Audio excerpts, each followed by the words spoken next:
Hey guys, welcome back to another one of my videos. Now today we're talking about something a little bit different, right? And that is, what can you do if you are introverted? Or better yet, how do you find clients if you're an introvert and you actually don't like talking to people?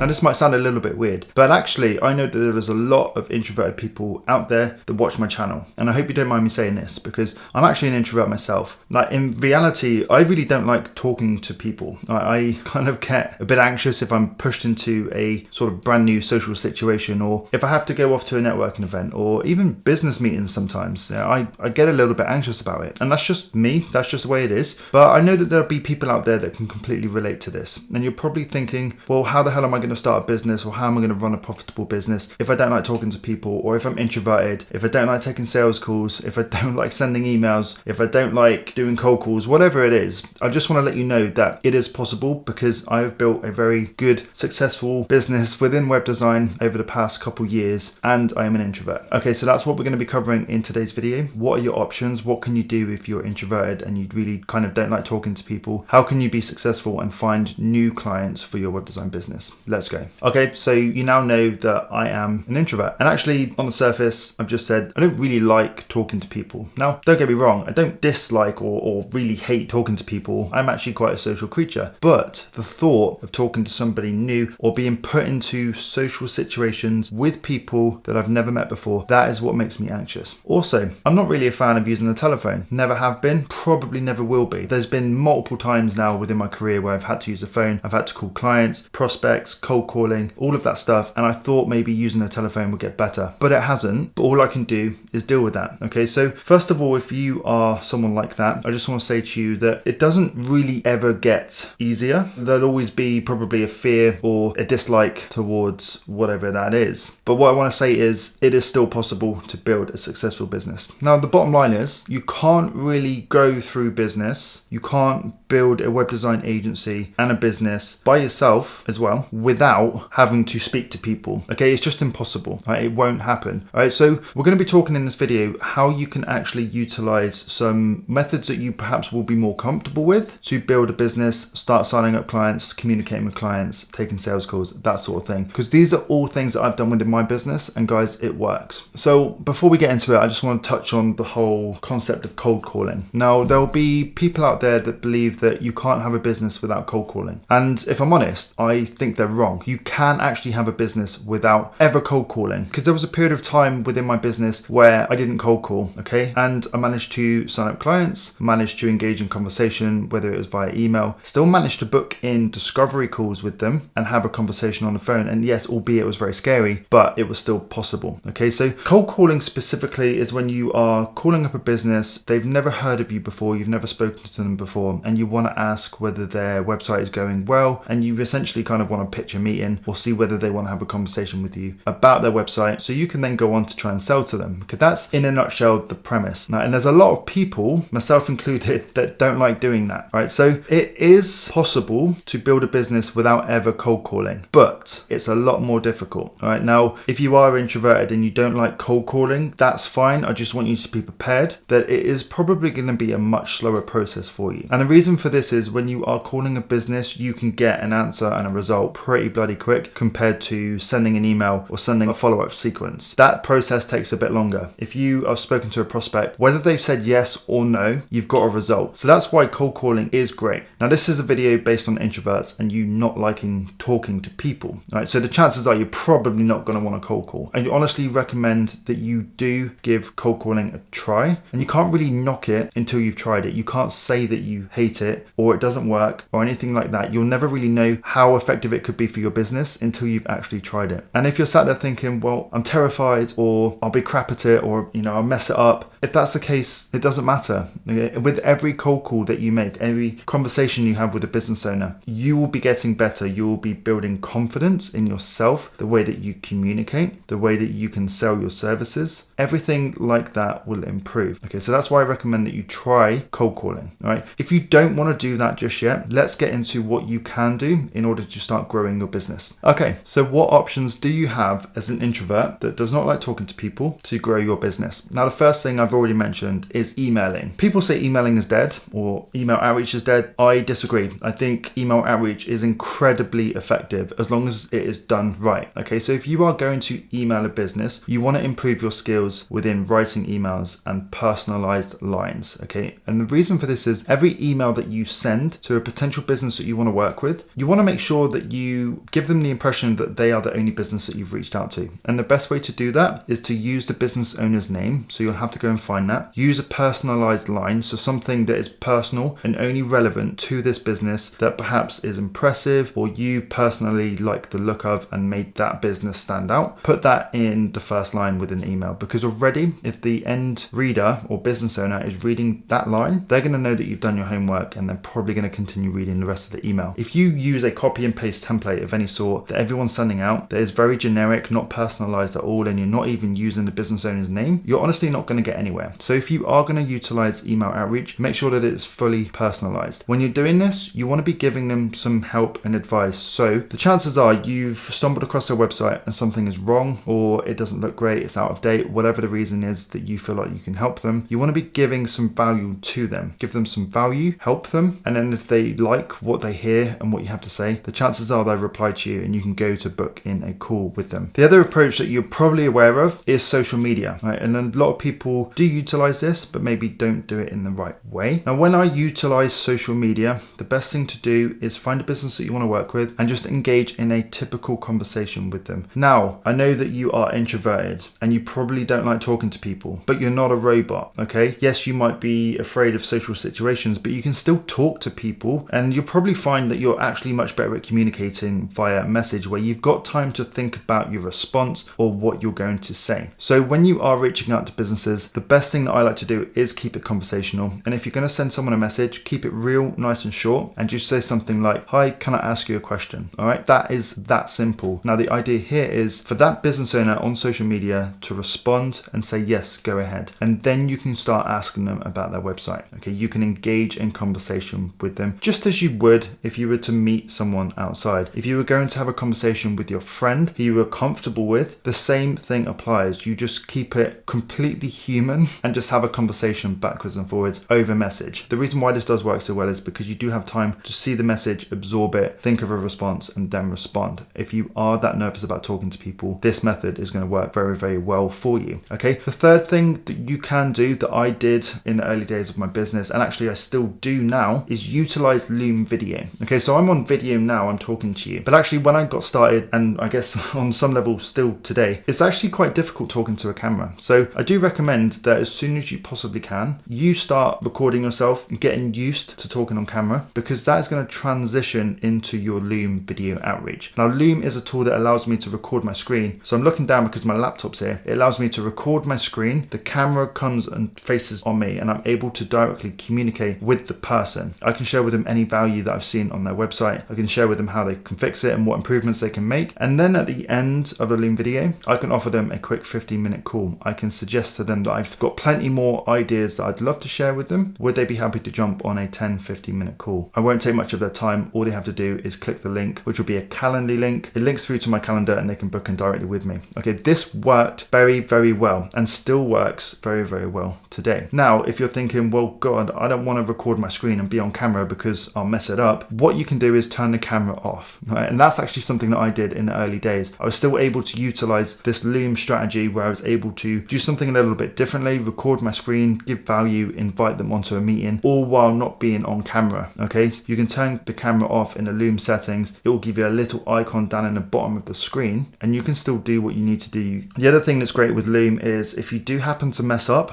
and trust me, I've messed up loads of times while trying to record Looms, is you can cut things. Okay, just like I mess up in this video, you'll see that there are cuts and all sorts, and that's because sometimes I stumble over words, sometimes I'll go off on too much of a tangent and it needs to be cut out. Whatever it is, you can actually use Loom as a tool to edit the content down and remove any of the things that you mess up, right? So don't worry too much about that. Actually, sometimes I think the more authentic you can make it, the better, because people are people, we're all human beings, and we actually like that kind of stuff. The more authentic stuff, the more real stuff is way more relatable than someone trying to do something incredibly perfect. There's a key point there. Do not try to be perfect, okay? Because you'll fail. And I don't want that to sound horrible, but what I mean is if you are trying to do everything everything perfectly, if you do not see it as perfect, you'll never get anywhere. So just do your best and then put it out. And I guarantee you'll continue improving. All right, so there are a bunch of ways there that you can actually utilize to grow your business, to start your business, to start signing up clients while being introverted and not really enjoying the process of talking to people. Okay, so what do you do once you've had this conversation, you've gone through these steps, and someone has said to you, yeah, great, I'd love to jump on a call. I remember when I first did this and someone said, yes, call me around 6 p.m. tomorrow. And I was just like, oh my God, I've got to talk to this person. What the hell do I say? Okay, so the best thing that you can possibly do is do some research. So you want to be asking questions. That is the aim here. You want to be fault finding. Remember, this is a discovery call. You're trying to discover about this business. So you want to be prepping a list of questions that you can ask. If you get stuck on the phone and you're not sure where the conversation should go, you'll have a list of questions that you can just fire at them and let them talk. Okay, you don't really need to do a lot of talking, if I'm honest, and hopefully that makes you feel a bit better. On these calls, it should be the person that you're speaking to that does most of the talking. You will just ask them open-ended questions where they can come back to you with a pretty open-ended answer, and that's how you have a conversation. You ask them questions, keep asking them questions, and just dig into what it is that they are saying. All you have to do is listen, make some notes. It's really that easy. Once you've had a conversation with them and you understand more about their business, what challenges they're facing, what their goals are, what they want their website to do, you can write all this stuff down, and then you can go back to them with a proposition which fixes all of their problems. It is a personalized solution just for them that speaks to them, their problems, and where they want to go. So I just want to say, if you are feeling anxious, having a conversation with a prospect and a potential client, relax, prepare a list of questions, and I guarantee you the conversation will be fine, and you're going to feel so good once you've done it. And the more of these that you do, I guarantee you the better that you will feel. You will feel better, you will build in confidence, your communication skills will develop. And I'm living proof of this because honestly, only 2 years ago when I was having to have discovery calls with business owners, I was so anxious and scared. Yes, they went well. Could they have gone better? Maybe, but it doesn't matter. But now I'm in a position, because over the years I've improved, I can have a discovery call and not even think about it. Okay, it's no bother. Okay, so this has kind of turned into a long video, but I just really wanted to get these points across because I know there is a lot of you that are introverted, and I get a lot of comments and messages saying, how do I find clients without cold calling? Or how do I find clients without having to talk to people? Yes, you can find clients without cold calling. No, you can't really find clients without ever talking to anybody, right? So there is a limit here, and I guarantee you the more that you do this, the more that you talk to people, the better you're going to feel about things, the more confident you're going to feel. And you will get to a point where if you are asked to cold call, you will say, yes, okay, I'll give it a try. Yes, okay, I will do this. I will see how I go. And over a period of time, if you set this challenge, you're going to get better at it. So hopefully you found this valuable. If you have done, please do give it a thumbs up. I'd really appreciate it. Also, hit the subscribe button if you haven't done so already, and hit the bell notification too to be notified of any future releases on this channel. Now, there is an end screen coming up with more valuable content on how to grow your web design business. So make sure that you check that out, and I will see you in the next video. Bye.